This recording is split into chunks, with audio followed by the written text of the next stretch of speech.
Om Shanti. Good morning आप सभी बाबा के रूहानी फरिश्तों को, मीठे मीठे बहनों और भाई। फिर हम सुनेंगे 18 तारीख की मुरली का सार। तो क्या पॉइंट है, मुरली क्या है? ध्यान से सुने, चंद सेकंड या मिनटों में पूरी करूंगा।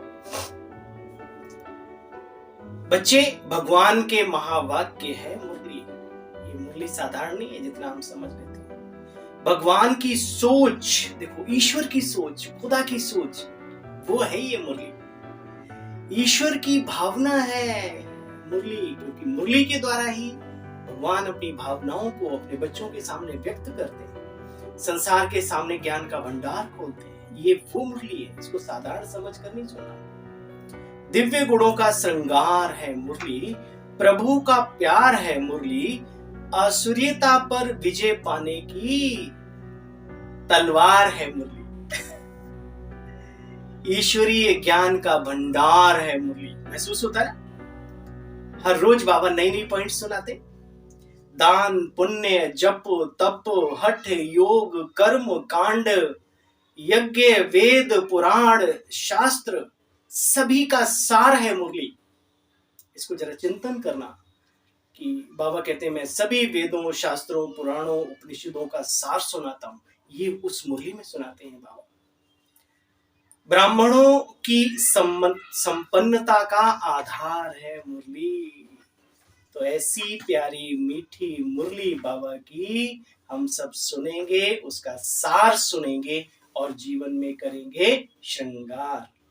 18 अप्रैल 2025। मीठे बच्चे, अपने ऊपर रहम करो। बाप यानी ईश्वर जो श्रीमत देते हैं उस पर चलो तो अपार खुशी रहेगी, माया के श्राप से बचे रहेंगे। जो बाबा की श्रीमत का पालन करते हैं, आप उनके चेहरे को देखो, गृहस्थ में हो, कुमार हो, मधुबन में हो, सेंटर्स पर हो, कोई भी बाबा के बच्चे हो, हाँ, उनके चेहरे से लगता है कि ये बाबा की बातों को अपने जीवन में उतारते हैं। मीठे बच्चे, अपने ऊपर रहम करो, बाप जो मत देते हैं उस पर चलो तो अपार खुशी रहेगी, माया के श्राप से बचे रहेंगे। बचना है ना, तो बस श्रीमत पे चलो। प्रश्न, माया का श्राप क्यों लगता है? श्रापित आत्मा की गति क्या होती है? सुनो, पढ़ाई और बाप का निरादर करने से माया का श्राप लगता है बच्चे। अपनी मत पर चलने से माया का श्राप लग जाता है बच्चे। आसुरी चलन है, दैवी गुण धारण नहीं करते तो जैसे कि अपने ऊपर बेरहमी करते हैं, बुद्धि को ताला लग जाता है, वह बाप के दिल पर बच्चे कभी चढ़ ना सके। ओम शांति। रूहानी बाप बच्चों को रूहानी बच्चों को अब यह तो निश्चय है ना कि हमको आत्म अभिमानी बनना है, बाप को याद करना है। जो बच्चे वफादार फरमाबरदार हैं वे अच्छी रीति जानते हैं कि श्राप ही दुख का कारण है। वर्षा सुख का अक्षर है, श्राप दुख का अक्षर है बच्चे। जो माया के कहने पर चलते हैं, बाप को याद नहीं करते, वे किसी को फिर कुछ समझा भी नहीं सकते, गोया जैसे कि अपने को ही श्रापित करते रहते हैं। तो बच्चे जानते हैं माया बड़ी जबरदस्त है। अगर बेहद के बाप की नहीं मानते तो इसका मतलब माया की मानते हैं। कहावत है ना, प्रभु की आज्ञा सिर माथे। तो बाबा कहते हैं मीठे बच्चे, पुरुषार्थ कर बाप को याद करते रहो तो माया की गोद से निकल प्रभु की गोद में आ जाएंगे। कुछ भी हो, बाबा को याद करना बंद नहीं करना। तूफान कितने भी हों, सफर जारी रहे, बस मंजिल उसको मिल जाती है। बाप तो समझाते रहते बच्चे, अपने पर रहम करो, श्रीमत पर चलने से खुशी का पारा चढ़ा रहेगा। अच्छा बच्चे देखो, श्री लक्ष्मी श्री नारायण की शक्ल देखो बच्चे, कितनी खुशनुमा है। खड़े हो जाओ, कोई दुख की बात हो, आप देवताओं के चित्रों के आगे खड़े हो जाओ, मंदिर में चले जाओ, अपने जो श्री लक्ष्मी नारायण के चित्र हैं उनके सामने खड़े हो जाओ, टेंशन दूर हो जाएगी, परिस्थितियां भूल जाएंगी और बाबा से दृष्टि लेने लगो तो फिर तो कहने क्या। देखो बच्चे, श्रीमत पर चलने से खुशी का पारा चढ़ेगा। श्री लक्ष्मी श्री नारायण की शक्ल तो देखो, बच्चे कितने खुशनुमा हैं। बाबा बार बार समझाते, बच्चे, मीठे बच्चे, अपने पर रहम करो। अपने पर रहम करना मीन्स दैवी गुण धारण करो। अभी तुम बच्चों को चित्रों पर समझाने की भी प्रैक्टिस बहुत करनी है। शुरू की है ना, आप तो बाबा के बहुत एक से एक निराले रतन निकल गए, बहुत अच्छी करनी, फिर भी हम सबको प्रैक्टिस करनी चाहिए।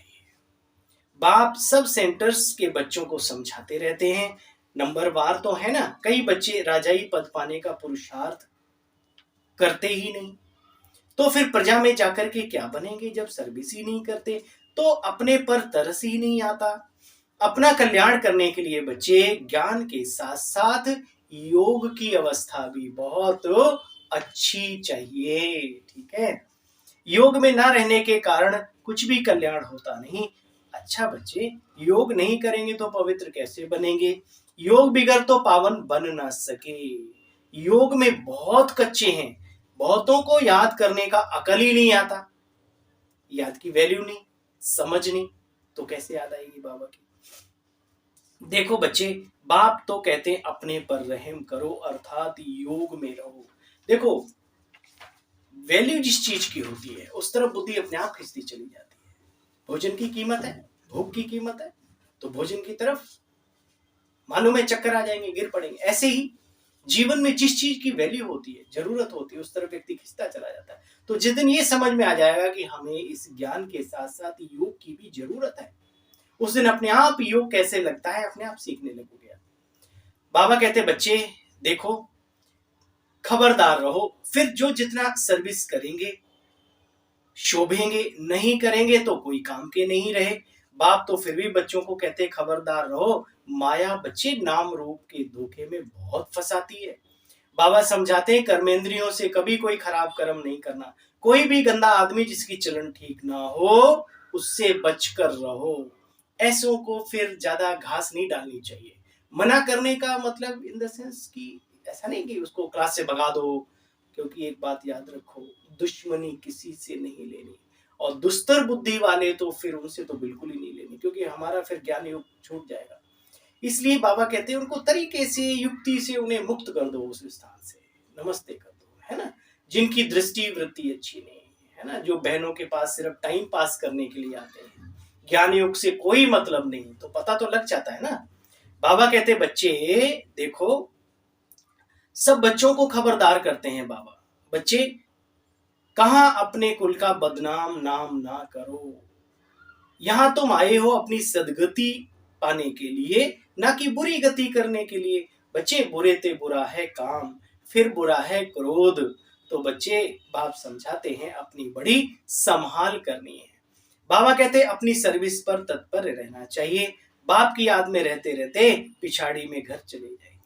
एक गीत भी है ना, रात के राही थक मत जाना, सुबह की मंजिल दूर नहीं, है ना। कभी निराश नहीं हो, पुरुषार्थ से कभी हताश नहीं हो। आखिर बाबा कब तक कब तक, दादियों ने पूरा जीवन लगा दिया, कभी निराशा देखी उनके जीवन में? और कैसी बातें करते, ऊंचते ऊंच बाप की तरफ दृष्टि रहे। बाबा ने कहा बच्चे, धर्म के बड़े बड़े जो हैं वो सब तुम्हारे पास आएंगे, अंत में योग सीख कर जाएंगे। तुम जानते हो तुम्हारी मिशन एक दिन बाहर भी जाएगी, परंतु समझाने की बड़ी युक्ति और बड़ी मिठास चाहिए जुबान में। चीज वही है, बस परोसने का तरीका जिनको आता है वो बाबा के दिल पर चढ़ते हैं और संसार के लोगों के दिल पे भी राज्य करते हैं। अच्छा, मीठे मीठे स्कीले बच्चों प्रति माता पिता बाप दादा का याद प्यार और गुड मॉर्निंग। रूहानी बाप के रूहानी बच्चों को नमस्ते। बाबा हम सबकी भी स्वीकार करो, नमस्ते। सार का सार सुनेंगे। सदा एक बाप की तरफ दृष्टि रखनी है, देही अभिमानी बनने का बच्चे पुरुषार्थ करना है। कभी भी किसी पर भी कुदृष्टि रख अपने कुल का नाम बदनाम मत करो, ये बहुत गंदी बात है। क्या दुनिया नहीं पड़ी है? तुम्हें नहीं रहा जाता, तुम्हें नहीं समझ में आता तो छोड़ दो ना। कोई जबरदस्ती आपको पकड़ के बीके बनाया क्या आपको किसी ने? लेकिन ऐसे पाप ना करो, राम का नाम बदनाम ना करो। देखो दीवानों ऐसे काम ना करो, राम के बन के उसका नाम बदनाम न करो, वरना बहुत बड़े पापों के हकदार बन जाएंगे। सर्विस के लिए दौड़ करते रहना है, अपना और दूसरों का भी कल्याण करना। फिर बाबा ने एक बार रिपीट किया, कोई बदचलन नहीं चलो। वरदान, फुल स्टॉप की स्टेज द्वारा प्रकृति की हलचल को स्टॉप करने वाले मास्टर प्रकृतिपति भव। वर्तमान समय हलचल बढ़ने का समय है। फाइनल पेपर में एक तरफ प्रकृति का, दूसरी तरफ पांचों विकारों रूपों का होगा। तमोगुणी आत्माओं का वार होगा, पुराने संस्कारों का भी वार होगा। सब लास्ट समय पर अपना चांस लेने आएंगे। ऐसे समय पर समेटने की शक्ति द्वारा अभी अभी साकारी, अभी अभी आकारी और अभी अभी निराकारी स्थिति में स्थित होने का बच्चे अभ्यास बढ़ाओ। देखते हुए भी ना देखो और इन कानों से सुनते हुए भी व्यर्थ की बातों को ना सुनने का अभ्यास डालो। जब ऐसी फुल स्टॉप की स्टेज हो, तब प्रकृतिपति बन प्रकृति की हलचल को स्टॉप कर सकेंगे। इस प्रकृति की इंद्रियां भी हलचल में आती ना। स्लोगन है, निर्विघ्न राज्य अधिकारी बनने के लिए निर्विघ्न सेवाधारी बनो। अब व्यक्ति इशारा है, कंबाइंड रूप की स्मृति से बच्चे सदा विजयी बनो। सदा यही स्मृति बनी रहे, मैं उस सुप्रीम रूह के साथ कंबाइंड हूं। सुप्रीम रूह में मुझ रूह के बिना नहीं रह सकते, मैं भी उसके बिना अलग नहीं हो सकता। हर सेकंड ऐसे महसूस करो, हजूर को हाजिर अनुभव करने से रूहानी खुशबू में अविनाशी और एक रस बन जाएंगे। ठीक है, हम हमारा बाबा दोनों एक साथ जुड़े हुए हैं, कंबाइंड है। न वो हमसे जुदा होंगे, न उल्फत दिल से निकलेगी। मरते दम तक पहले दिन वाली चाहत बरकरार रखो। ठीक है, ओम शांति।